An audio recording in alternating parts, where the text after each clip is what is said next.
ഇപ്രാവശ്യത്തെ ഞങ്ങളുടെ വിഷുക്കണിയാണിത്.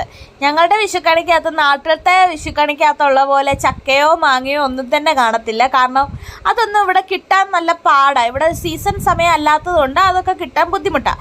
പിന്നെ വിഷുപ്പൂവാണെങ്കിൽ അതൊട്ടും തന്നെ ഇല്ല, കൊന്നപ്പൂ ഇവിടെ കിട്ടില്ല, അതുകൊണ്ട് അതും ഇല്ല.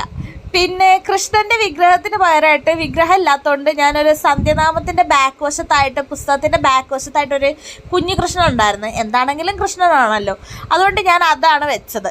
അങ്ങനെ ഞങ്ങൾ തലേദിവസം രാത്രിയിൽ എല്ലാം സെറ്റാക്കി എല്ലാം വെച്ചു. വിളക്കിൽ എണ്ണയും അതെല്ലാം തിരിയും ഒക്കെ വെച്ചെല്ലാം വെച്ചു. അതിനുശേഷം പിറ്റേ ദിവസം രാവിലെ ഞാൻ എഴുന്നേറ്റ് വിളക്ക് കത്തിക്കുന്നതിന് മുന്നേ നമ്മൾ വിളക്ക് കത്തിക്കാൻ കണ്ണു തുറക്കണമല്ലോ, അതിപ്പോൾ എല്ലാവരും അങ്ങനെ ആയിരിക്കും. അങ്ങനെ ഞാൻ ഒരു പ്രാവശ്യം കണിയെല്ലാം കണ്ടതാണ്. അതിൻ്റെ ശേഷം പിന്നെ വിളക്കൊക്കെ കത്തിച്ചിട്ട് ഒന്നും കൂടെ ഞങ്ങൾ കണിയെല്ലാം വിളക്ക് കത്തിച്ച് അതിൻ്റെ മുന്നിൽ നന്നായിട്ട് കണിയൊക്കെ കണ്ട് എല്ലാം പ്രാർത്ഥിച്ചു.